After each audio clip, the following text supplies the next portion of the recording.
Hey everyone, welcome to the attic. For those of you who, for some reason, might not know who I am, I'm Nicole. Turi's over there. Turi, say hey. Hello. And today we're going to be going over how to make basically a tiny version of our resin maps. You guys have seen me make resin maps, I don't know, like 5 or 6 times before in videos.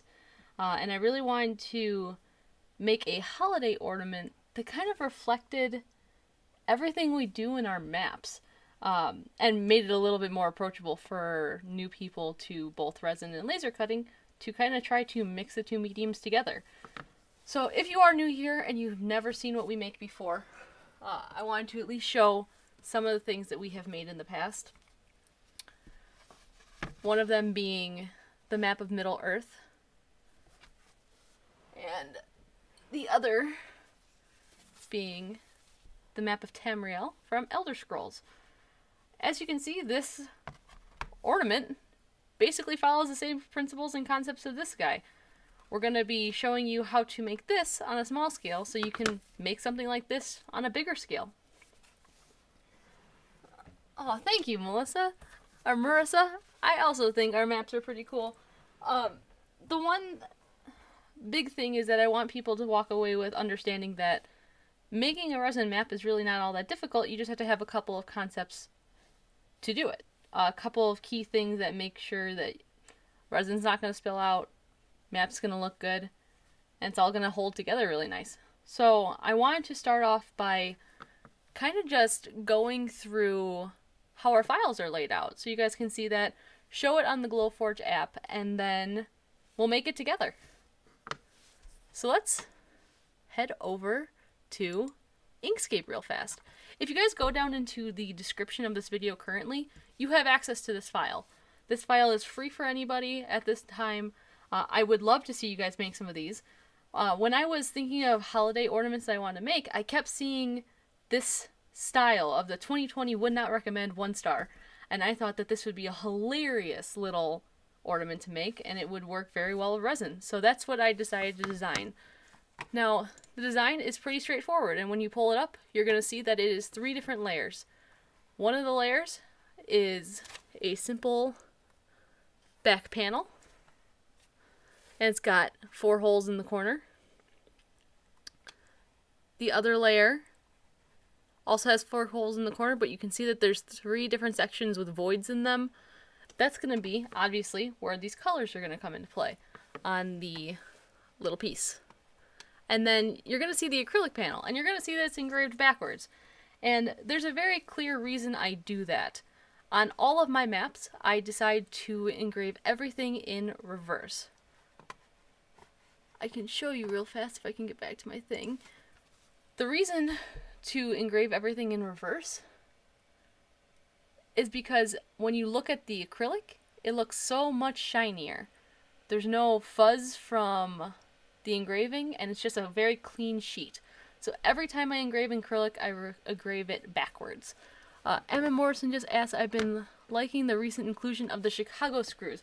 I have too, and the reason we actually started including these Chicago screws is because on every single one of my maps, I have the scariest moment of putting the acrylic down, because you can mess it up so quickly by glue leaking in the wrong area, and it can gum up the edges. And I just finally decided there's got to be a better way. Started thinking about screws, and it was actually somebody in our Discord group that had reminded me that Chicago screws existed. I'm like, oh, we need to give that a try. So there's actually a link. Turi, if you can put it in the link in the chat to the Chicago screws. There's an Amazon affiliate link that Turi's going to throw into the chat so you can see them, because they are incorporated in this build. They are specifically 5mm Chicago screws. That being said, you don't necessarily need to use Chicago screws. You can glue this all together, but it's really hard to hide glue lines under acrylic. So, I want to show you guys this within the Glowforge app. I don't know how many of you have access to a Glowforge, but a lot of our followers do have Glowforges, so I wanted to specifically at least call out what the Glowforge app look like for this one specifically. So when I bring it into the Glowforge app, it will come in exactly how it's shown in Inkscape, except the text that I had in there obviously will not come in. Text doesn't come into Glowforge's app because it's not an SVG or a PNG. It's a text file. It doesn't ever come in. I don't know why. So in the Glowforge right now, I have a piece of wood. Obviously, not all of these pieces are going to be wood. So what I will do is move out this 2020, just select it and scooch it on out of there. Then I'll arrange this so it's at the bottom corner using the least amount of wood as possible. And I would set the engrave to a proof grade cut. Put them where your video is. Oh. Normally I would put it there, but because my video's in the way, I'm going to put it right here. But yeah, I'm going to set it to a proof grade cut because this is proof grade wood. One thing that has happened a lot recently is that we're running out of proof grade wood. People ask us a lot where we end up getting our materials from because it's hard for Glowforge to stay in stock. They have a very large fan or user base, and their materials, while I like them the best, they're not always in stock. So I end up going to Johnson Plastics Plus a lot. They have a really good selection. The only thing that they don't have is tape on their boards ahead of time. So I end up taping a lot of the boards beforehand. The wood, we're going to just cut using the proof grade settings, and then the acrylic, same thing, but we're going to switch it to acrylic once we get acrylic in there. Just set it to the proof grade acrylic settings. I like to scooch up my lines per inch to about 340 because it's noticeable when there's lines, engraved lines specifically. So I like to at least, especially on small details like this, I like to bump up the lines per inch. So for the sake of brevity, I did print these all out ahead of time. I didn't want you guys to have to sit through the printing process, but I will tell you that the total cut time, cut, engrave, all that stuff, is about 8 minutes. So it doesn't take that long to make one of these. Scale it up to a couple of them. It's going to be 8 minutes per. So really, it's a pretty fast build. So let's get back over to the desk. So this is our final product, but this is what we start with. We have, let me get my mouse out of here. Little back piece, middle insert, and the acrylic piece. So let's just get started. We're going to get these guys out of the way. I use a scraper tool, and this is obviously a heavily used tool in my shop because it's all chewed up. But we're just going to scrape away at the tape on this piece. Pull it off.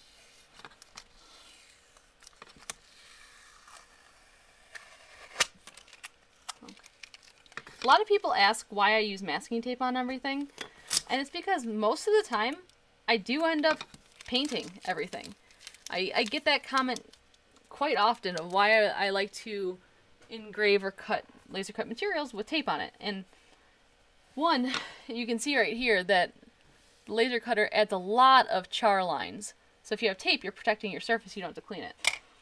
But also if you're going to plan on painting it, it just kind of looks nicer. The only big difference between this piece that we're making and like a map is that on a map, I use MDF on the back. Or like a cheap wood. Because no one's going to see the back of this. This gets hung up on a wall, this gets leaned up against something.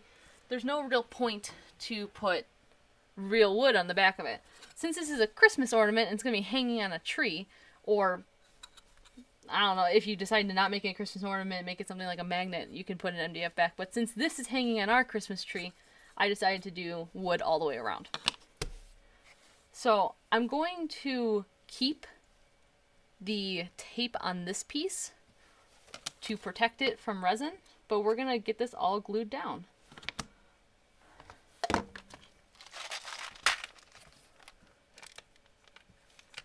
So So many people fail to get rid of the marks and it's very sloppy. Yeah, that's whenever I look at laser cut art, it kind of annoys me when people don't engrave with the tape, because then you get all the marks everywhere. Obviously you guys know I make what I consider art. It's really annoying to me when I see people make really cool stuff and then they don't clean up the char marks. So I'm using the Chicago screws currently as a alignment tool. And I can tell that this is already backwards, because there is a very specific way to put this all together. That's backwards. They all just fell out because people are watching me put little pins into tiny holes.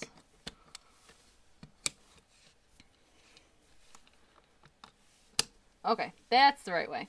You'll know it's the right way when obviously you can't see the other layer underneath it. So let's get some glue going. So I use E6000 glue on like every map.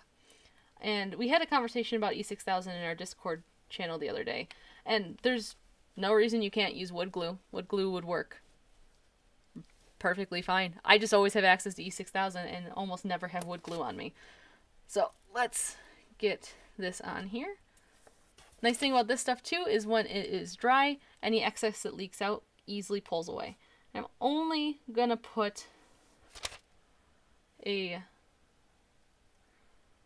kind of a small amount on here,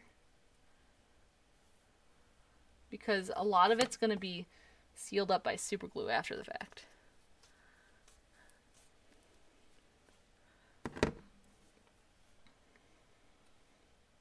Let me clean up my mess that I've already made. Okay.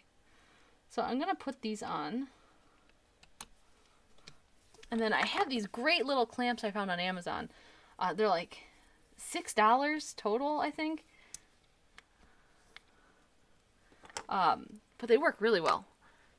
I don't have a link for those, Terry, for you to send out to people, but if you ever watch any of our other videos, they're in the descriptions for those as well. I almost always put descriptions in the bio. What is the difference between E6000 and wood glue? That's a great question. I don't really know. E6000 is just always sold at hobby stores. And it's not like a super fast glue, but it's a clear, transparent glue. I would tell you what it says, but I've like completely... It's more flexible. It's a flexible, photo-safe, permanent bond. Like it's meant for crafts, is really what it is. And that's why I started using it a long time ago, and I've just become so used to it. Oh, thank you, George. The clamps are in our website in the shop tools section. Good looking out, bud.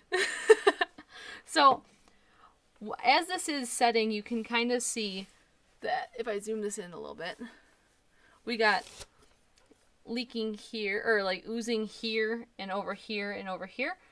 Not too worried about it because it will come off once I'm done. All I am going to do, though, is on this inside area, I'm just going to use the flat end of my little doodly-doo. What is this? A chisel? A poker? A stick? Stick of sorts? And just kind of clean it off. Just a little bit, because I'm going to be throwing resin in here very soon. Always keep paper towels close-ish. Okay. Hey, Josh, how you doing, bud? You can, on the outside of these as well, you can also scrape if there's any extra that's really pulling up. I got a couple spots because I got a little excited with the glue.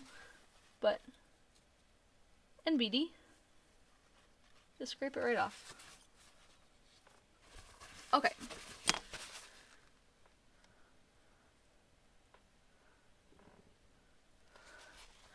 Can we make it a 0-star with 7 billion reviews? We certainly can. I mean, it hasn't been a great year, but yeah.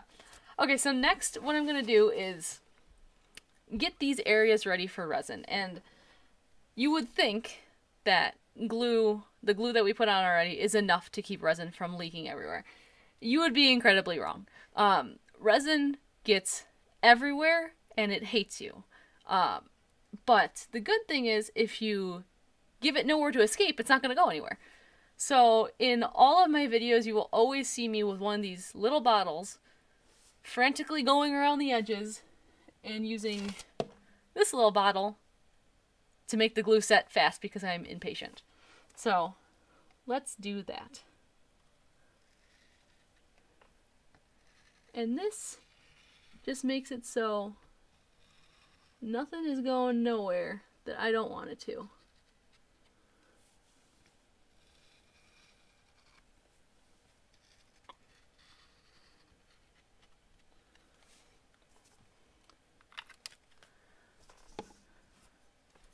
Okay, and then I'm going to use my little pokey stick and just make sure that it's gone everywhere.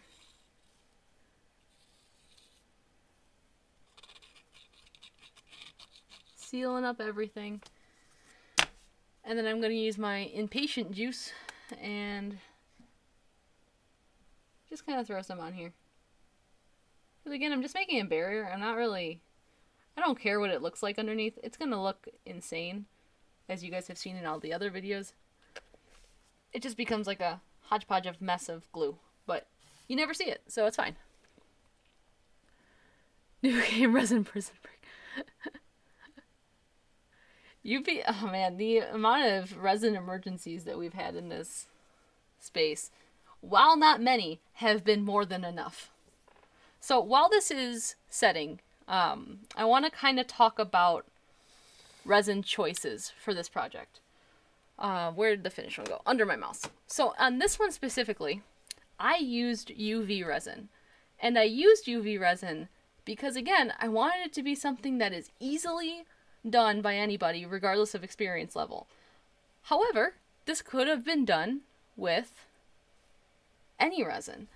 So I wanted to quickly show some of the resins that we use quite often in our shop. First and foremost being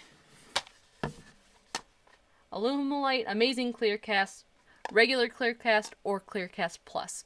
Doesn't really matter for our maps, and I'll explain why. So the Amazing Clear Cast Plus has enhanced UV stability. And really what that means is that it won't yellow over time quicker, or as quick as like the normal Amazing Clear Cast.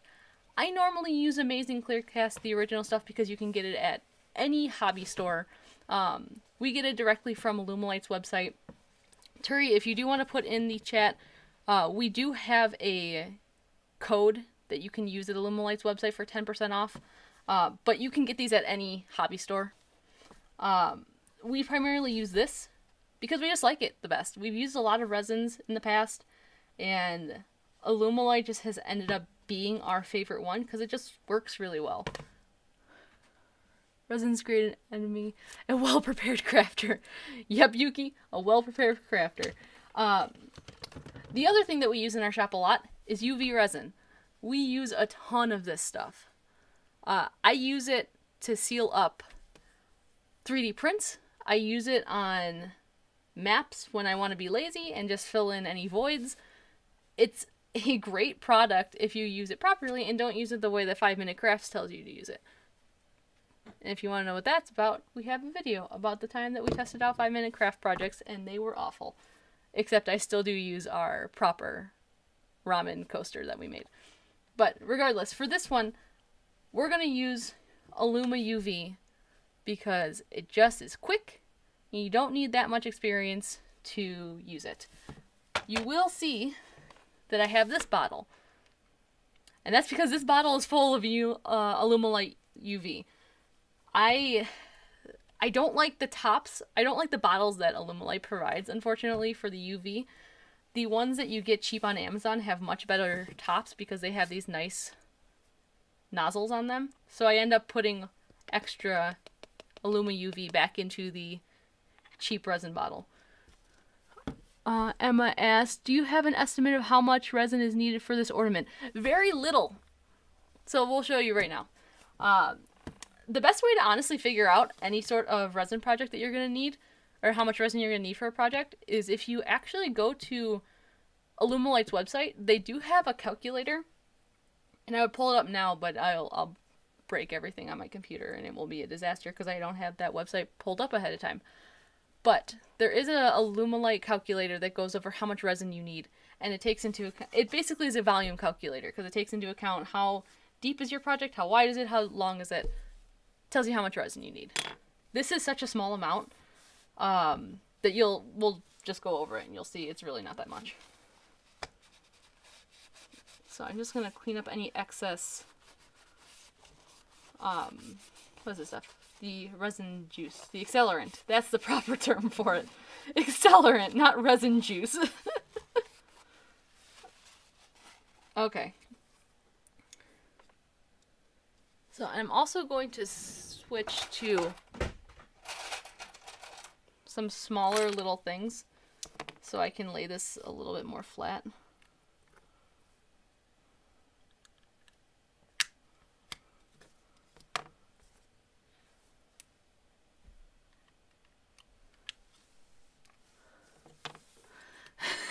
We're watching this on date night. We must be nerds. You know what? I was gonna say I'm a good date night, but I don't think that's true. I'm glad you're here. I hope I can be of some sort of educational or entertainment value to you. So I'm just putting these clips on instead because they're a little bit flatter, so I can actually put some resin stuffs in here. Okay. So our super glue is all dried.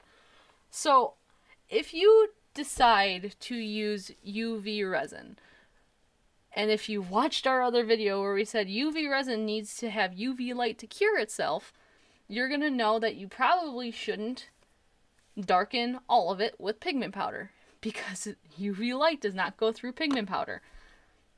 So what we're going to do is fill in these voids with a layer of clear first, just to fill up most of the thickness of this, and then we're going to mix together some of the UV resin, a very thin amount, with the pigment powder and put that on top and swirl that.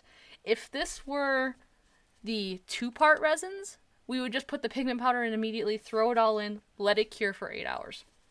But because we're doing the UV resin and UV light needs to be able to penetrate into the resin to cure, if we fill it all with pigment powder, you're going to have a cured top and you're going to have a very uncured bottom.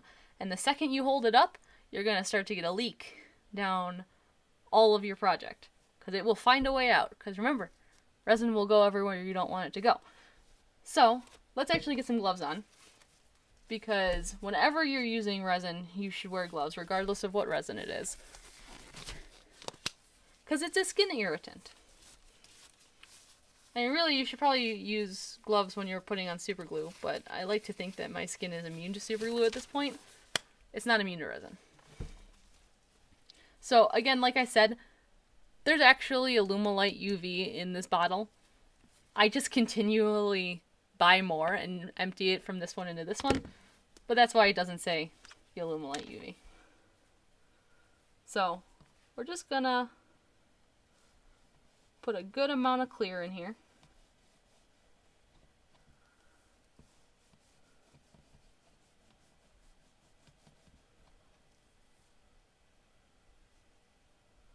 And this is why we leave the tape on the second panel, because if you don't, you're going to make yourself a little mess.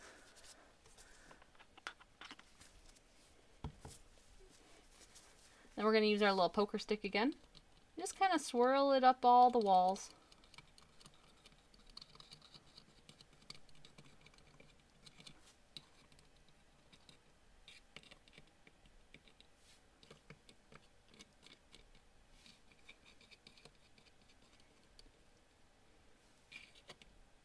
Get it all the way up.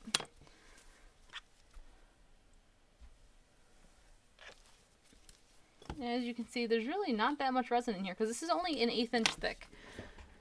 So let's grab our light, which has has ran away from me. Okay. So you guys will notice that I use just an old nail light. Because it just works. And then you're just going to turn it on, put it right over it. You're going to want to make sure all of your UV resin stuff is covered. So that way nothing cures where it's not supposed to. But yeah, we're just going to let this bad boy cure for a second. Most valuable tool, the poker stick. Yeah, so it is a little bit hard to tell depth on this, you're right. But the cavity was filled. This is an 1/8 inch sheet right here. Where is it? I probably put a little over half with resin. So with the clear stuff.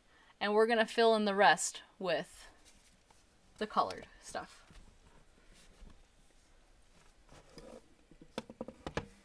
Now this will probably take around 2 minutes to fully cure. You're just going to want to let it take its time. Don't rush UV resin. I know if you ever watch like those 5-minute crafts videos, they just kind of shine the light on it and then it's cured. It's not the case. And then I know there's some people that use these little flashlights. These work, but they take so much longer than just having like a little nail light. Toothpicks and popsicle sticks are used so often to poke things. Poker sticks are very important. They really, really are important. I have so many different versions of this kind of stick. I actually found these on Amazon and I really like them. They're just metal poker sticks. We have a bunch of them in the shop because I kept dirtying up these wooden handled ones. 5-minute crafts is the biggest tease on the internet. You know, you're not wrong. I'm gonna let it go again. Just let it set up, not to rush it.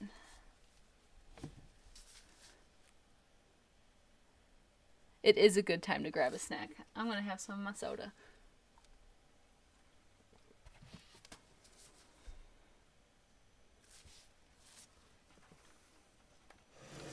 Let's give it a poke.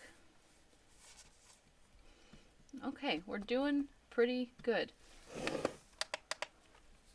Just about there. I'm gonna let it go for actually only 30 seconds because it's really just about done.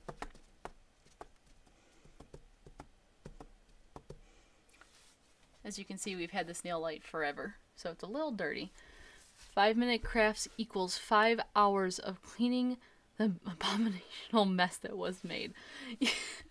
Yeah, over on the cabinet behind me, there's the 2 projects that we did, except the 5-minute craft version of the ramen noodles that we did is in a landfill somewhere because it was so messy. But we kept both the ramen, or both the 5-minute craft version and our version from that video we did.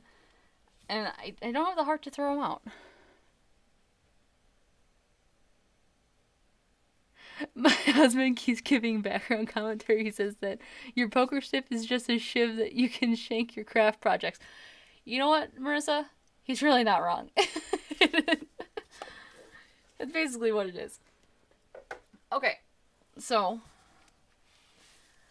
I want you guys to kind of see what happens to UV resin, and the reason we do it in a couple layers.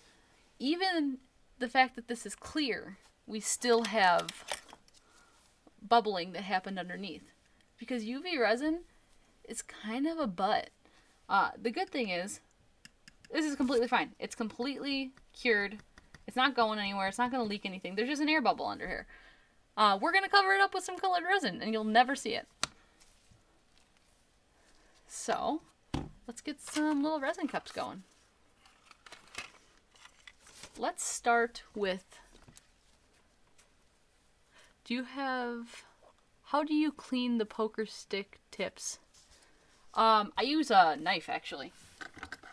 If I get resin on them, I will let them cure, and then I'll just take a knife and scrape them off. Easier that way. So we're going to zoom this out a little bit so you can see a little bit better. I'm going to scooch this right here. So I have, in our shop, I have a mix of both black diamond pigment powders and artisan pigment powders. They're both great. Artisan pigment powders are cheaper, and you can get a bigger pack of them for like $25 on Amazon. Tori, there is a link to artisan pigment powders if you want to put it in there in the chat. Black diamond pigments is what you see every resin inlay table person use, and they're great. They're just a little bit more expensive, and you get less pigment powder. I have a couple because the first pack of colors that I bought was a black diamond pack. The second one that I got was this one. I kind of like the artisan pigment powders a little bit better because you just have more of them. We're gonna start with the black diamond white or silver pearl. And I'm really only gonna put a little mountain of color in. I always see people using so much pigment powder, and it's not really all that necessary. Why did you get a Glowforge in the first place? That's a great question. I don't know. I was actually really looking for some sort of outlet. I was in a job that I was unhappy with. I felt kind of bored all the time. And I had saw a video of Adam Savage Tested YouTube account where they were reviewing the Glowforge, and they were saying like it's easy to use. There's some drawbacks from not being so tinkery, but it's super easy to use and it just kind of works out of the box. I'm like, well, that's something I'm interested in. I want something that's going to work right out of the box. And so we had our tax refund season, and I used our tax refund to buy a Glowforge, not knowing what it would become. And here we are.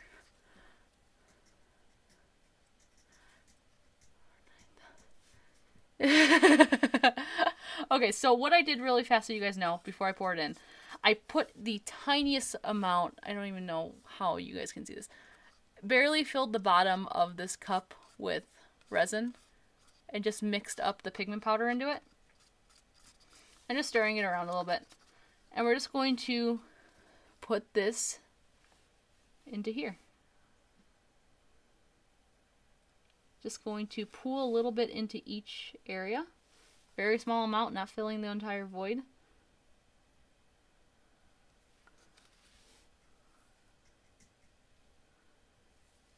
And I didn't even use all of the stuff that I used. And then I'm going to take my poker stick. I'm going to zoom in a little bit so you guys can see. And we're just going to run it up the star pattern.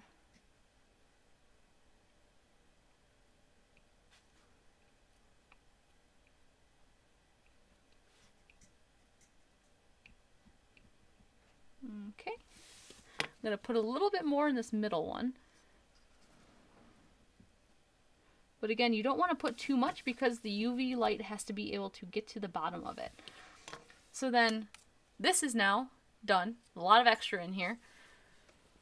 And if I leave this out on the counter right here, let me zoom out so you can see. If I leave this on the counter right here as the UV light is curing this is going to be ruined. So that's why you only want to prepare the one that you need at a time. A lot of other times, I leave this koozie on my desk because I would also, something you guys don't see in videos, if I wasn't done with this resin cup, I would put the koozie right over it and hide it in the corner. But I'm done with this resin. I want it to cure so it's not leaking in my garbage, so I'm just going to let it sit there and get hard. Okay, so now we have a new tool, the scoopy stick. You know what? You joke, but I have a whole shelf of tools over there that are just different versions of this guy just for scooping resin. You joke, but it's an important tool. We're just going to let this go for the same amount of time that we let the other one go. This actually will kind of show you what's going on with it too. The top of this has completely cured, and I can pull it off in this bottle, or in this cup, but the underneath is still completely wet. So that's what I mean when I say if you were to pour all 1/8 of an inch of this little project with colored UV resin, the bottom won't cure, the top will cure. So you have to be very conscious of how much pigment powder you're putting into a colored pour with UV resin. If you were using normal 2-part resin, don't have to worry about it at all. Put as much color in as you want in it.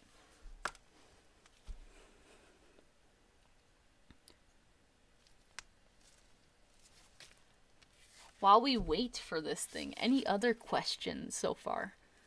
I feel like I'm rushing through this, but it's only because I've done this a million times and I feel like it is kind of straightforward. So I want to make sure that I have time for your questions.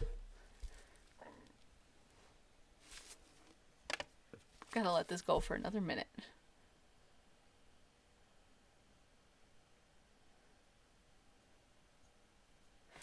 Oh, glowy clamps. Yeah, they... under the light, they definitely do glow. Luckily for you, Curly, I can't... I'm very bad at typing, so I feel your pain there, and I immediately read it as glowy clamps. So, you didn't even need to send the update. What's one thing that you want to make that you haven't yet? First off, Turi, there is a link on our website for the little clamps. You can go ahead and find that. And then Marissa, one thing we've wanted to make that we haven't made yet.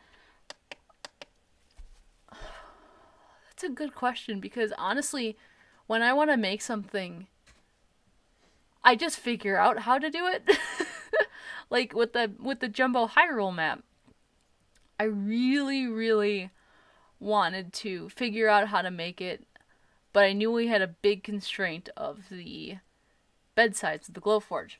Mind you, Glowforge's bed size is relatively large for desktop laser cutters, but I knew that was going to be a problem, so I just kind of worked around it. That being said, there are some things that I do want to make that aren't necessarily Glowforge projects. Obviously, as When Geeks Craft, we don't corner ourselves to just being laser cutting. We can make whatever we want. So, something that I really want to make is more swords or more weaponry from video games.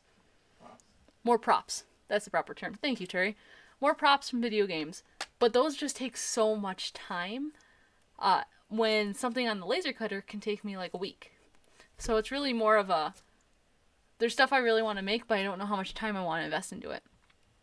Have you ever tried to engrave something like metal? You can engrave metal only if it is anodized. So that means only if it has like that coating over it. So if you ever see like pet tags at Petco or PetSmart, where they have the laser engraver to put your pet's name on it, it can be engraved because you have the anodized material on top of it.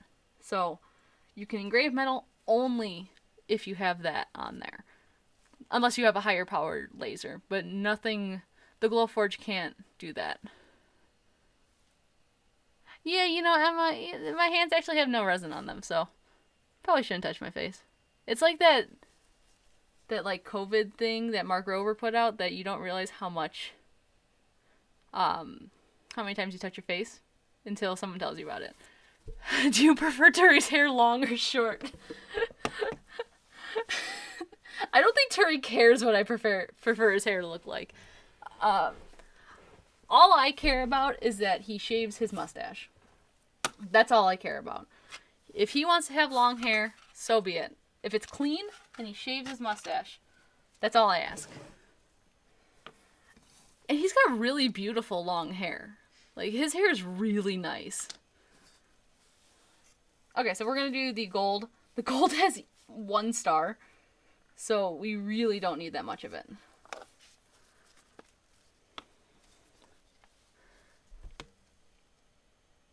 And then you guys can see that, like, yeah, those cured perfectly. They're not wet, just right.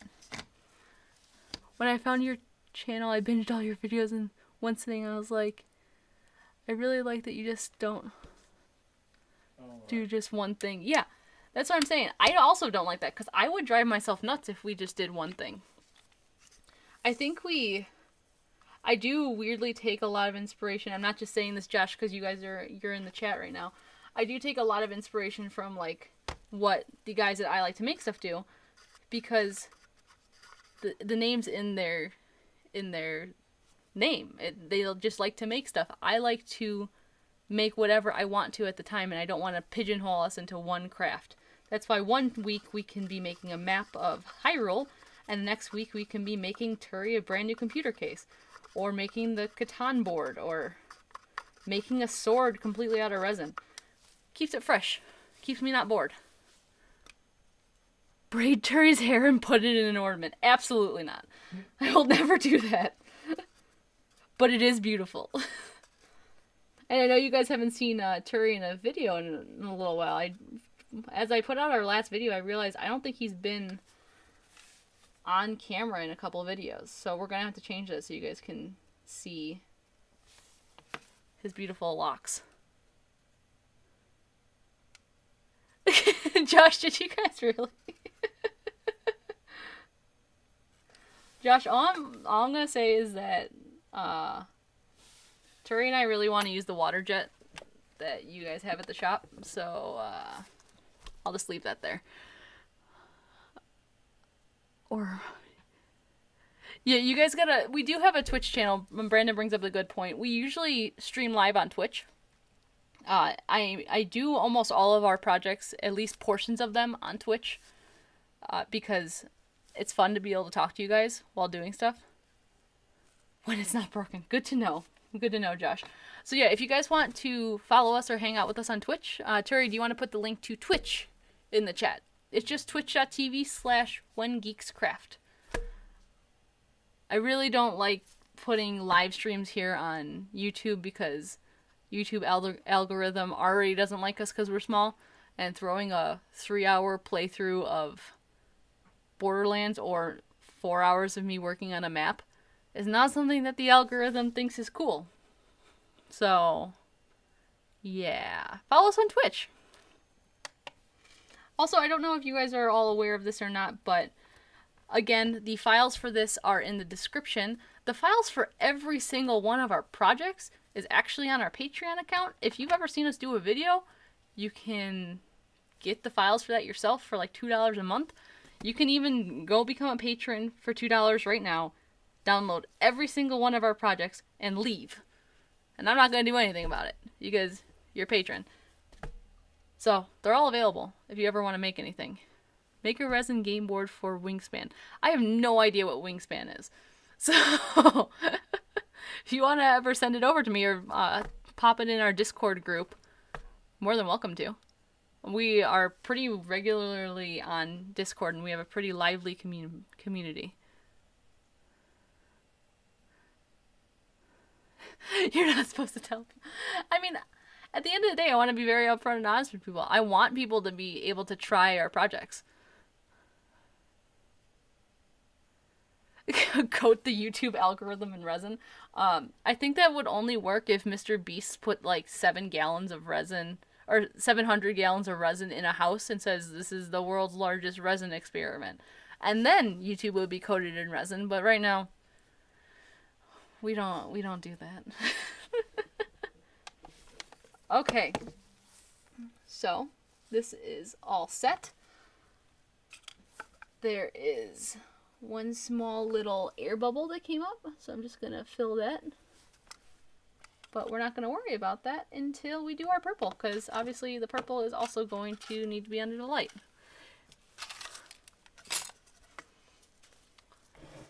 Okay, so the purple obviously is going to be filling up 2 sections, so we got to add a little bit more color, a little bit more resin, but it's still not that much. So I'm going to, I always just fill the end of one of these small popsicle sticks with color. Drop it in. I start small because you can always add more, you can never take it away. And we're just going to basically just fill up the bottom of this cup right to the little line that's on the cup. Again, this really isn't taking all that much resin. And we're just going to mix it up. Gonna cap this pigment powder so I don't knock it over and then have my desk covered in purple pigment powder. Give it a good mix.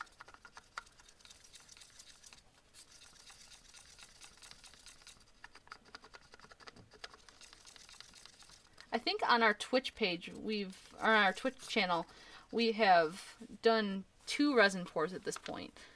So if you want to see some of our bigger projects, or the projects that become YouTube videos, if you want to see those poured on Twitch, that's usually where they end up happening. I just put a little bit more color in here because I do want this to be a little darker, since it is going to be such a thin layer. What's your Discord? Turi, can you kindly throw the Discord link into the chat? I should really have a little side window of Turi, but he'd just be a quiet dude with headphones on in the corner of the video. Thank you. You pinned the One Geek, or you pinned a Twitch channel. Yeah. Someone's asking about the Discord.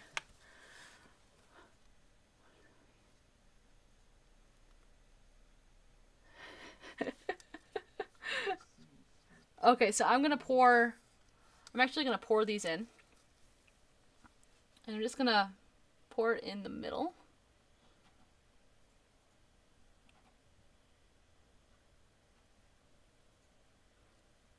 And then we're gonna spread it out. And again, like I said, you can always add more. It's really hard to add less, so I'm starting a little conservative with my little pools. And if I find that I need more, I'll add more after the fact. I'm gonna use the same stick. Zoom this in so you guys can see a little bit better. And just kind of shift things to corners.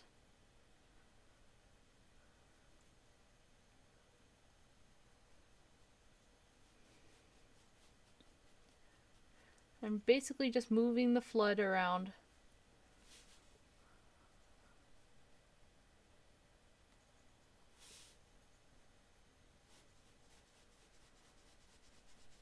Pushing everything to the edges. Making a point to make the viscosity of the resin touch the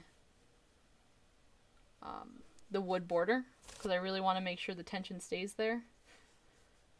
And I'm going to just give it a quick swirl and remove this cat hair, because my house is covered in cat hair. If you ever see any of our videos and there's cat hair and stuff, I'm sorry. Can't win them all. Okay, and the same thing down here.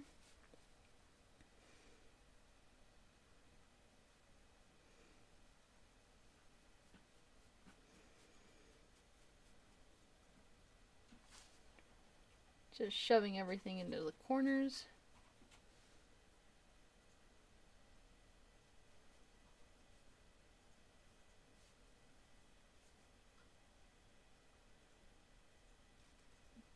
Okay. Now we're going to give everything a good swirl. Something I didn't learn until I did a couple of maps was how important the swirl was right before it sets. It's easier to manage the swirl in UV resin because basically the second you hit light, it cures. But when you're using a 2-part resin like I do on my big maps, you have to come back like every hour and swirl it until it gets pretty firm enough where it can hold its shape, if that's the correct term. So if you ever look at the scenes of me swirling the resin in maps, that's never going to be the swirl that you end up seeing in the final product. Final product swirl has been done like 17 times.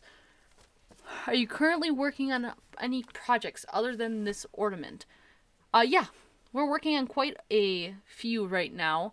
One of them I just finished the other day, which is a ridiculous Pikachu model of really buff Pikachu in a diorama.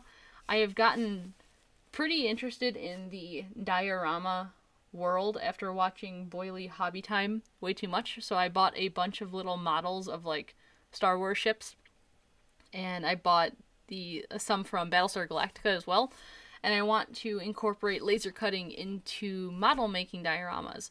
So in the Pikachu one I just did, I was testing out just my abilities to do dioramas. I laser cut a base and followed a template that I laser cut.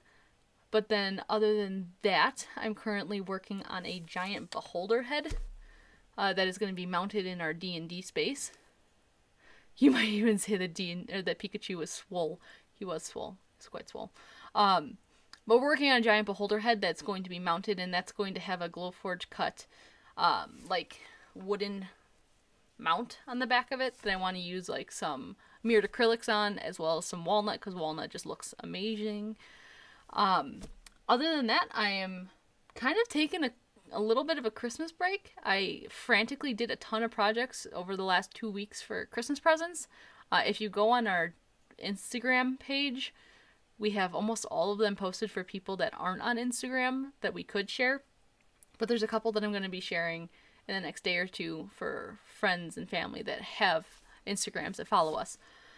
Some of those are going to be videos over the next, like, month or so, just to give me some content space. But yeah, after frantically completing a ton of projects over the last 2 weeks, I want to kind of relax over Christmas a little bit. So yeah, I'm only focusing on the 2 projects that we have active right now, and then I'm going to figure out the next map. So if anyone has any suggestions, I would love to hear them. We're down for any maps right now. I love doing maps. I have a Pokemon one that I've been thinking about doing, but it needs a lot of work before I can finish it. Boyfriend from Otherworld Beholder? Yeah, it's huge. Terry, can you hand me the beholder head? I can show you guys real fast. Because it is...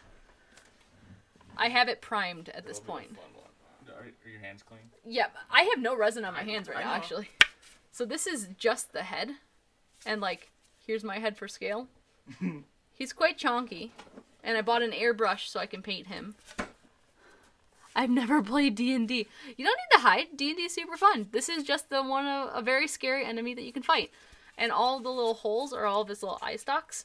So I have a lot of sanding in my future, but right now, he's a priority again. Holy, yeah, he's a big boy. Okay, we're almost cured, which means that I'm gonna scooch this over, move it to the corner, stack up all my messy cups.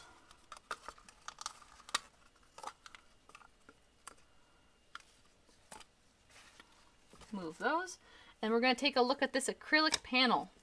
So now that my resin is all taken care of and all out of the way, I'm going to take my gloves off. My hands are so sweaty. Super gross. Okay. So I'm going to take this acrylic panel and we're going to remove all the tape from it.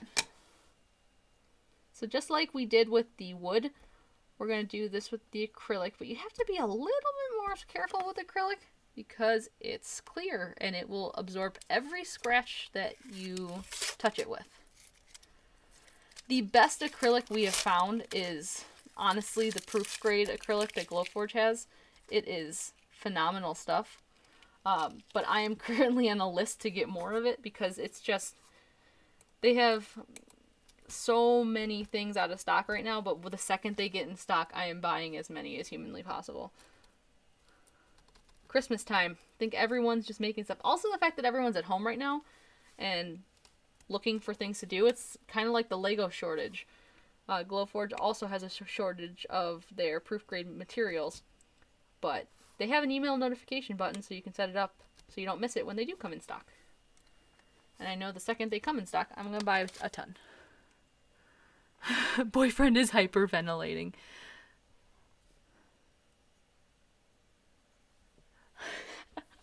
George, the second we move towards you, you are playing D&D. And, you know, like COVID and everything is over and I can have people at my home and all that stuff. We play currently in 3 different games. And we do have a one-shot going on with our Discord community right now. That keeps getting pushed because it was a one-shot that became a 3-shot. Because Turi's our DM. And he underestimated the amount of time he planned for his campaign. We also did a one-shot with the guys over at I Like to Make Stuff.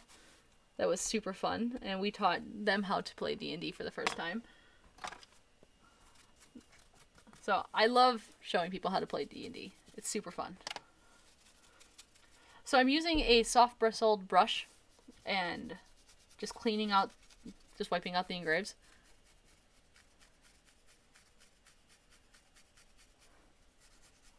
Just cleaning it out. And then we'll flip it over and pull off the other tape. And guys, we're just about done. Surprisingly, the longest part of making this ornament is just waiting for some of the resin to cure.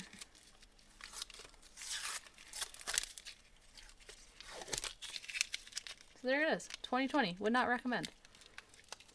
I wouldn't recommend 2020. But I have to say, like I said in our last video, I'm incredibly thankful for 2020. As much as it has sucked, it has been a great opportunity for Turi and I to really just craft our hearts out.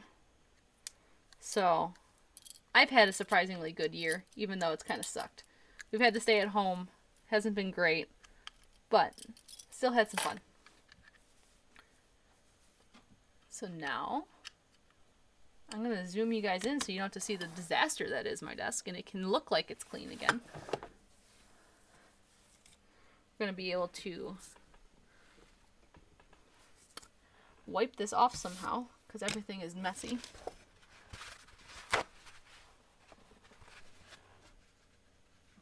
Stay. Okay. Give that a quick wipe. And then we just put this on top. That looks nice. All works. We need to remove the tape though. Let's show off that cherry wood.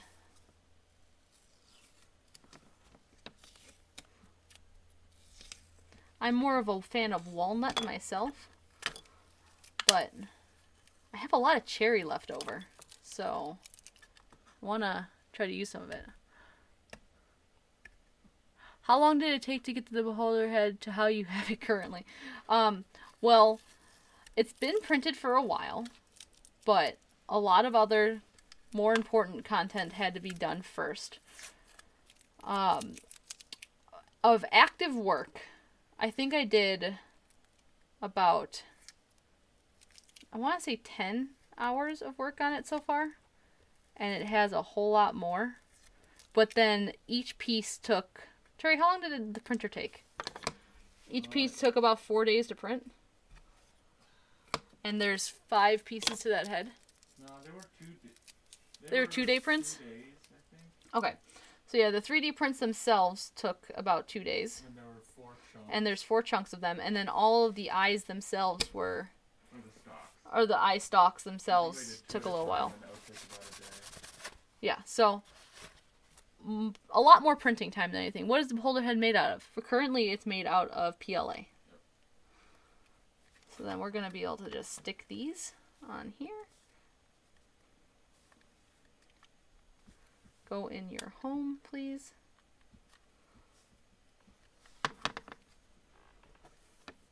Okay.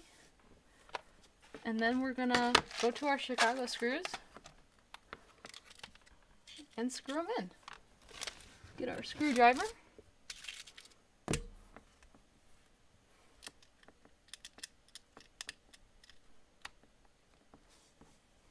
And put these in. Again, you can do these without Chicago screws. You could glue this whole thing together. When I used to glue maps together, I would add a veneer border so I can hide my glue spots. But other than that, I just now use these screws and I don't have to worry about gluing acrylic panels at all. And if there's any dirt underneath them, I can go in and clean them. Because right now, I did not properly clean this because I just want to show you guys being put together. After this live stream's over, I'll definitely probably go clean it out and put it on the tree. Or just give this to my mom for Christmas. She likes funny ornaments.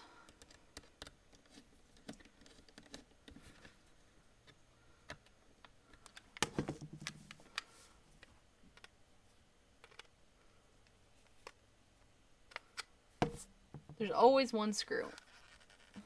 Come on.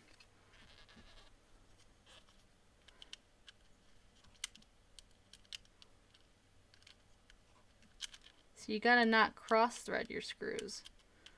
But I'm a little smooth brained sometimes and have a hard time doing basic human tasks. Okay. What are those pins in the corner called? I'd like to get myself some. Terry, you want to throw that link in the chat again? Yeah.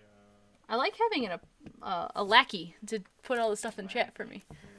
Oh. You're getting a link anymore. She's not getting a link. Okay. Just the Chicago screws, right? Yep, just the Chicago screws. So then, here we go, guys. Simple as that. We made this. We've been, streaming for an hour? Got this all done. Took a little bit of extra time just to kind of chit-chat. But... And laser cutting it out would have only added... Yeah, laser cutting this out would have only added 8 more minutes to this entire project. But if you're looking for something to give somebody that is relatively easy to make, I mean, really, and then incorporates every aspect of a resin map that we do currently, and you just want to try it out to learn how to do this, this is a great way to start. Download the files in the description below. Join us over on Discord if you want to hang out with us, show us some of the work you're working on. Again, the Patreon is also in the description below if you ever want to make any of the stuff that we currently do. If you don't have a Glowforge, we also have our Glowforge referral code in the description. We're always available to talk. Our Discord has quite a large community in it, which is surprising, and they're very active. A lot of people with a lot of cool stuff going on. We call it the Brain Trust because they really know what they're doing. There's a lot of smarter people than us in there, and it's great to get to know them all. So yeah, hope you guys enjoyed this, and I hope to see you guys make these yourselves. Please share them with me if you make them. I'd love to see it. Any other questions before we go? I'll leave it open for like another couple minutes if you guys got any questions about like who we are, what we do, what our cats look like. I don't care. I mean, you guys have seen the cats in a video before. One of them's grumpily laying behind Turi on the floor waiting for him to pet him.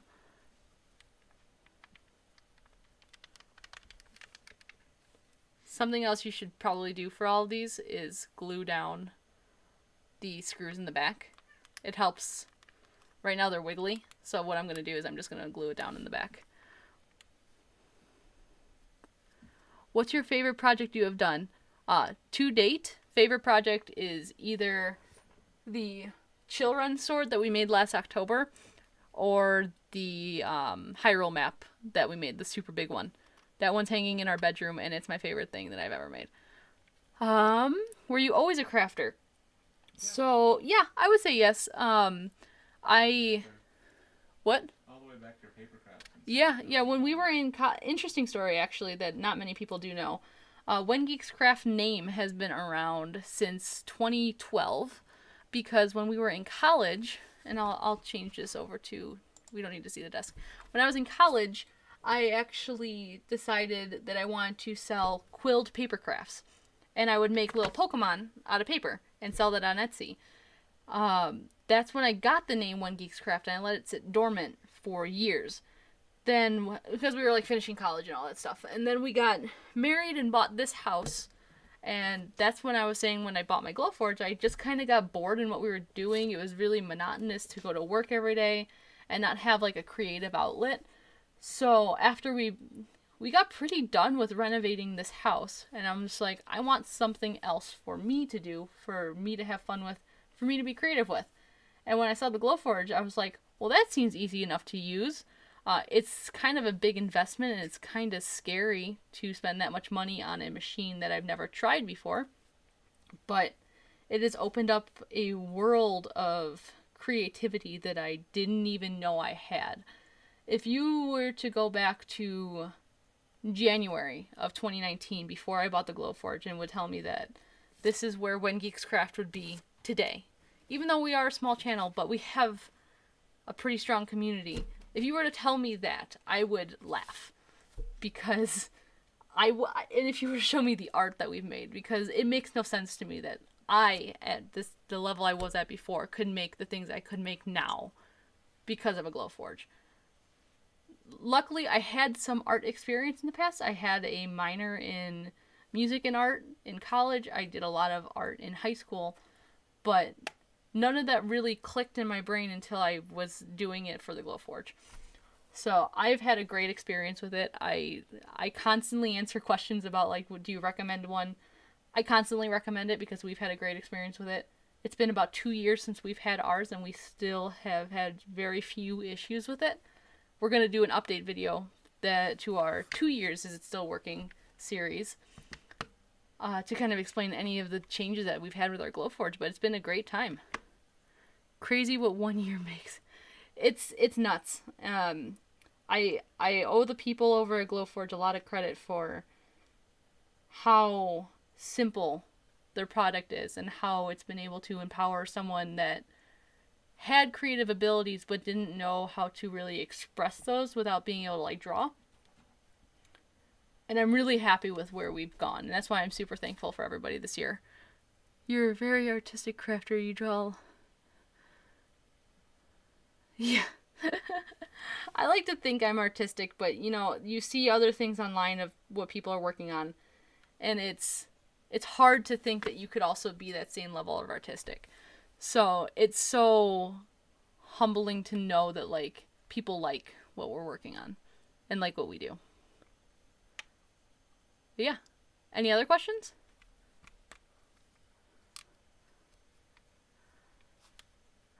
Honestly, like I've had friends that have K40s and have good luck with them, but then I have friends with them that have bad luck with them, and then there's other laser cutters on the market, but they're more expensive than getting a Glowforge Basic. I think buying a Glowforge Basic was one of the smartest things I've ever done for myself, because it's really opened up a world of opportunity for me, and it's allowed me to be the creative person I am now. We have 3D printers as well, as you guys obviously know, but we don't do as much 3D printing as we do laser cutting now. Feel the same way about it? Yeah. So I'm going to call it there, guys, unless anyone else has any other questions. I super appreciate you all hanging out with us today. If you ever want to do anything like this again on YouTube, just let us know in the comments. But yeah, check us out over on Twitch, any of our social media accounts. I appreciate you guys all hanging out, and have a great day. Bye, guys.